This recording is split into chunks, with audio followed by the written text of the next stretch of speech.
Power star Pawan Kalyan career లో biggest hit అయిన ఖుషి ఒక రీమేక్. దీని తర్వాత బిగ్గెస్ట్ హిట్ అయిన గబ్బర్ సింగ్ కూడా రీమేకే. కెరీర్ ఆరంభంలో పవన్ కు మంచి సక్సెస్ అందించిన సుస్వాగతం కూడా ఓ తమిళ చిత్రానికి రీమేకే. దీంతో పాటు ఇంకొన్ని రీమేక్స్ కూడా చేశాడు పవన్. అతడి లేటెస్ట్ మూవీ కాటమరాయుడు కూడా రీమేకే అన్న సంగతి తెలిసిందే. అయితే ఒకప్పటితో పోలిస్తే ప్రేక్షకుల్లో ఇప్పుడు రీమేక్ అంటే ఆసక్తి తగ్గిపోయింది. పైగా రొటీన్ సినిమాల్ని రీమేక్ చేస్తే జనాలకు అస్సలు నచ్చట్లేదు. అందుకు కాటమరాయుడు ఫలితమే నిదర్శనం.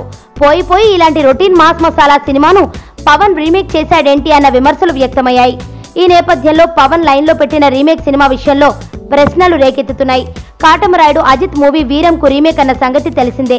ఈ చిత్రాన్ని రూపొందించిన శివనే అజిత్ తో తర్వాత వేదాలం అనే మరో సినిమా చేశాడు.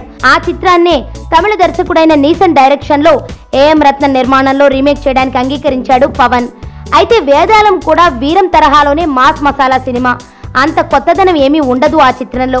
కాటమరాయుడుకు చేదు అనుభవం ఎదురైన నేపథ్యంలో పవన్ మళ్ళీ ఓ రొటీన్ సినిమాను రీమేక్ చేయడం అవసరమా అన్న ప్రశ్నలు తలెత్తుతున్నాయి. పవన్ అభిమానుల్లో ముందు నుంచి ఈ సినిమాపై వ్యతిరేకత ఉంది.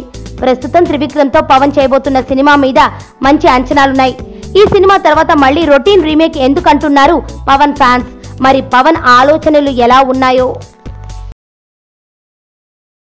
సుబ్బు, నీకు తెలుసా, నాకు ఎర్లీ మార్నింగ్ ఒక కల వచ్చింది. నువ్వు నన్ను జ్యువెలరీ షాప్కి తీసుకెళ్ళి వడ్డానం కొనిచ్చావంట. ఏ టైంకి? గుర్తులేదు సుబ్బు, 5 అనుకుంటా. అదే మరి 5కి మీ బాబు వచ్చి బిల్లు కట్టినట్టు నాకు కాల్ వచ్చింది.